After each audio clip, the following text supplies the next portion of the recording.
Hey, this is Fish on a Heater with Tournament Takeaway, where we take a look at a Pokemon Go PvP battle and break it down into little bits and pieces to study them and see what kind of decisions we can learn from, take into future battles, become better battlers, and hopefully build that ranking up the Arena Global Leaderboard.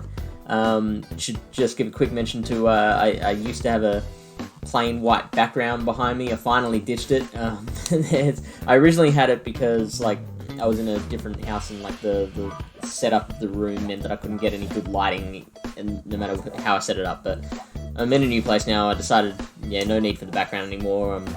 Stick with the natural background like I use in my Twitch streams. Anyway, today we're going to look at a battle in the Go Stadium Discord server. This is the Sinister Cup. So, for those who don't know, the arena for the last month of the 1920 season, they re-kajiggered 4 different metas from previous cups, and the Sinister Cup is one of them, and it by far looks like the one that's been the most dramatically changed by the adjustments. Part of that is because of the adjustments they made, and then the other part is some of the meta updates with the Pokemon themselves. The fact that Marowak is now viable with Hex, and Dusclops even more so.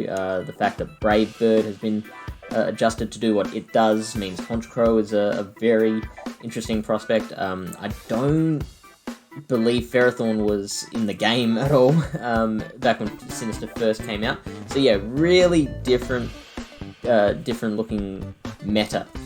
Let's get into the battle, and I'll run through it once, and then we'll take a look at some of the interesting things to take a look at.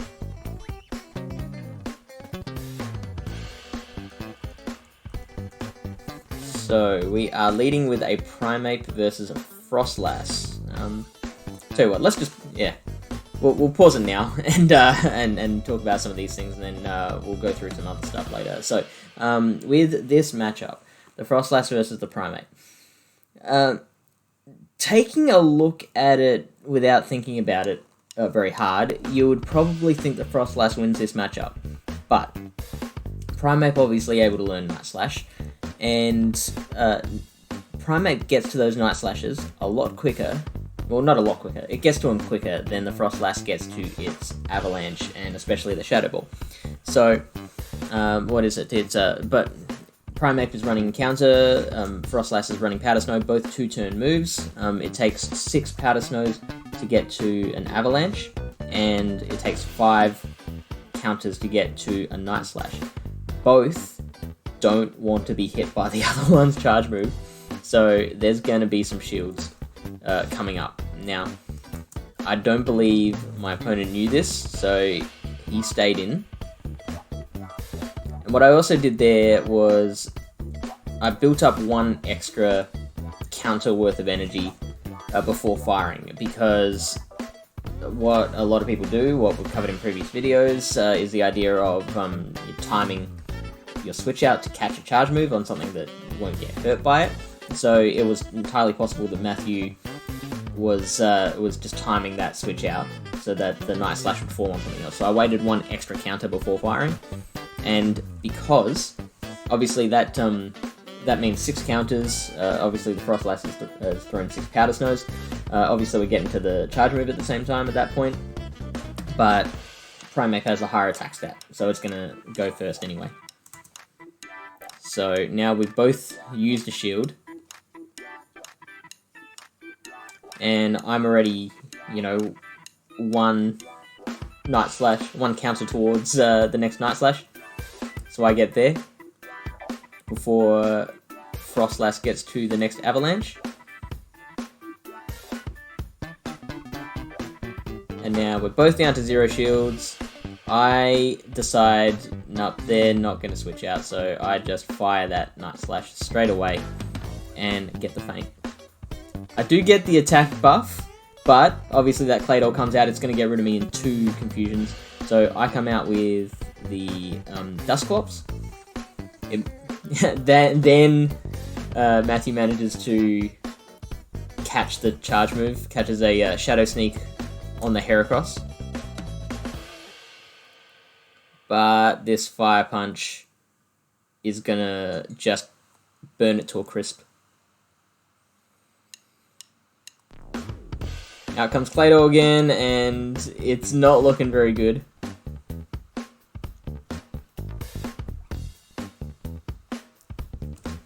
Shadow Punch should take out most of its HP remaining. Oh yeah, no, not most. Just probably a bit under half. And now, no point in bringing out the Primate because it's going to be deleted in one confusion. So yeah, and the counter that it gets off in that time is not going to do any damage. So all I'm doing is giving the Claydol extra energy there. I throw the Bone Club because I'm getting pretty low on health at this point, so I don't want to risk the confusions adding up. The Bone Club doesn't quite do enough, but one more Fire Spin does it. So, there were a couple of things that really interested me in this battle. The first was, of course, this Primate Frostlass matchup, which we've covered. So the fact that that I'm getting to those Night Slashes first, it turns that matchup in my favour. I'm also very interested in the fact that even though Frostlass is resisting those counters, it's still doing a fair bit of damage. Like, I'm almost managing to keep pace on damage just with counter alone. That shows you... I mean, we all know that Frostlass is a bit of a frail Pokemon, but I think that's more of an indication of how high Primeape is on attack. Anyway, the next thing I wanted to look at is here. Was it better to bring out the Claydol or the Heracross in this next battle? Now, Matthew doesn't know what I'm bringing in the back at all. I mean, the only... as is the way the Silverina works, the only thing he can look at is 5 Pokemon in this team here. They're the 5 possibilities, right? So, what should he do? Should he try and just feint the Primeape quickly with a couple of confusions from Claydol, or should he bring out that Heracross that he had? I took a look at few different sims, right? Let's see. So if the Claydol comes in, and I opted to switch out straight away. Now I did that because I felt that Primeape still had some value to the game. You can see that Matthew has a Shiftry in his team, he's got Steelix, and he's got an Empoleon. That Primeape could still do some harm. So, when I saw the Claydol, I got out of there very quickly, keeping that Primeape going, right? If the Heracross hadn't... if Matthew had brought in the Heracross, I wouldn't have been as inclined to switch out. So that's something to consider, right? So, if we take a look at Primeape versus Heracross, when I've got... I took a look at it, was about 35 HP left, and no energy because I'd just thrown the Night Slash. You can see Heracross takes the rest of my HP out in 4 counters. So now it goes into that next matchup with 28 energy. How much difference does 28 energy make? If we look at this is, again, doesn't know what I've got in the back, right? So it could be any one of these 5 Pokemon. In a fresh fight, so full HP, no energy, Heracross is winning 2 of those battles and losing 3. This is also with no shields, because we both spent our shields at that time. So against the Pokemon that I could have possibly brought, the Marowak's kicking its butt, the Honchkro's kicking its butt, Dusclops is kicking its butt, but it is kicking Ferrothorn's and Empoleon's butt. If we give it a 28 energy head start, and I've also adjusted for the HP it loses due to the counters that Primeape was putting out against it, it flips one of those matchups. It's specifically the Honchkro. So it is, if we open that up,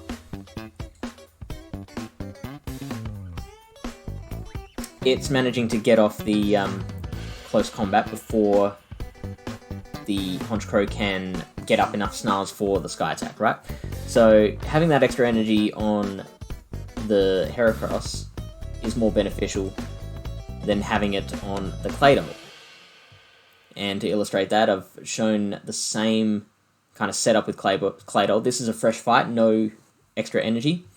It's winning 1, losing 4, right? The only one it wins is against Marowak, and that is a very, very close matchup. I think like that would probably be IV dependent or lag dependent even. Yeah, you can see here 3 turns can flip the scenario. So if they have some, although in a Silph Arena battle, if you do get lag like that, then you can replay it. So I guess that isn't as important, but yeah, it's a very close one, even then. If it has some energy, so I've given it 24 here, 2 confusions, it's still 1 and 4. It's not doing any better. In fact, I found this one really strange. It loses to Marowak now with the extra energy, and suddenly beats Empoleon because it's managing to get to that Earth power in time before Empoleon can take it out with a Hydro Cannon. Let's just see what's going on there. So, with the energy against Marowak, it's firing 3 confusions and then going with an Earth power that takes it down to, what, 12 HP left. Another confusion takes it to 2 HP. And then with this one, it's firing 6 confusions. It's surviving the Shadow Ball. You know what that might be? I think that's just because the one with the extra energy also had a little bit less HP, so it wasn't surviving that Shadow Ball. That's interesting. I didn't even notice that when I was first looking at my Sims here. Okay, so that's one thing to consider. The fact that getting the extra energy on the Heracross would have made a difference to its matchups, right? The other thing I wanted to look at was, I think it was, okay, yeah. So that Fire Punch took out that Heracross, right? But what if, here was a scenario I played out, what if the Claydol had stayed in against the Dusclops? Because the Claydol comes in, I got my Primeape out of there immediately, brought in a Dusclops, and then Matthew switched the Claydol out and brought in the Heracross, which wasn't much of a match for the Dusclops, right? The Claydol would have actually fared a lot better. This is how Claydol does against Dusclops with no shields. It managed to get off 1 confusion before I brought in my Dusclops, so I gave it a 1 confusion lead. It is still losing, right? But this Dusclops has 15 HP left of its original 103.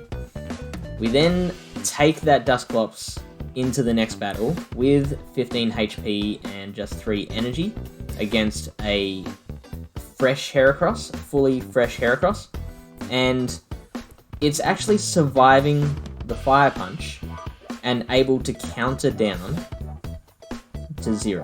Okay, so that Fire Punch only doing about half of the Heracross's HP.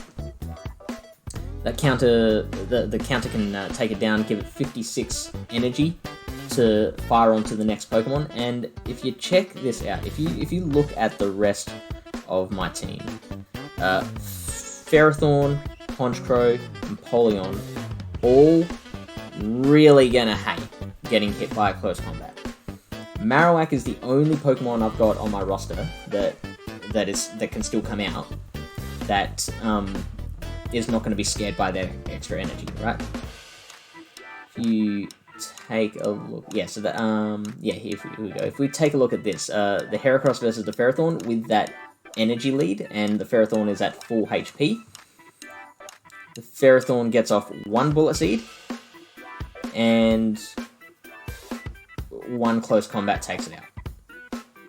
The close combat doing 89% of its HP, so all it has to do is throw 2 counters, which do 9 damage each, and then the close combat's enough to take it out.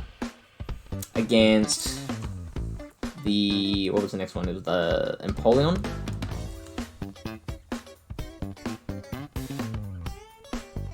Even better. Doesn't even have to throw any counters. That close combat is doing 121% of an Empoleon's HP. So it one-shots the Empoleon. Even the Honchkrow, which is neutral to the close combat because of that flying type. Honchkrow is so glassy that it gets one-shot by the close combat. It does 106% of a Honchkrow's HP. So, now, of course, I didn't have any of those Pokemon in the back. I had the Alolan Marowak. But, my name, Fish on a Heater, comes from, it's a poker reference. Fish is a bad player and a Heater is a winning streak, basically. So, I used to play, before I got into Pokemon Go, I used to play a fair bit of poker. And there's a concept in poker, which is basically the right move is independent of what the result was. So the fact that I had an Alolan Marowak in the back, it still probably would have been the right move to save up that close combat for whatever was in the back. Because if you take a look at it on pure probability, there's a 4 out of 5 chance that whatever I had in the back would have been one shot by a close combat, and a 1 in 5 chance that it didn't matter. So yeah, I think that's what the win condition would have been for Matthew. Keeping the Claydol in against the Dusclops, letting that go down, especially since my Primeape was at such low health. The Primeape is the only thing that Dusclops, the Primeape's the only thing that Claydol is there to counter. Claydol's not really, if it's got an energy lead, then it can take out the Marowak and the Empoleon. It can give Ferrothorn a bit of trouble, but, I mean, it needs shields to protect against that Power Whip. So, really, once that Primeape is at such low HP, I think it's perfectly fine to just let the Claydol be a sacrificial lamb. It lets it go down. Dusclops is at a low enough HP so it can be counted down by Heracross. That extra energy comes in and it just flips the whole thing on its head. That's it for today.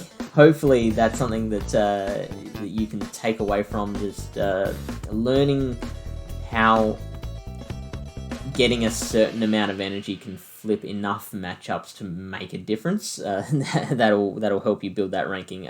If you're liking the content, I do Twitch streaming at the moment every Sunday and Thursday night. Sunday and Tuesday night. There's a link to the channel in the description. And there's something that I'd like to ask you a favour. I get great feedback about these videos from the people who watch them regularly, and it's really cool getting that feedback. If you do like it, if you're one of those people who really benefits from the content, it would be really good if you could share it around, because I think it's time we start bringing it to a few more people. Yeah. Thanks for that, and I'll see you next week.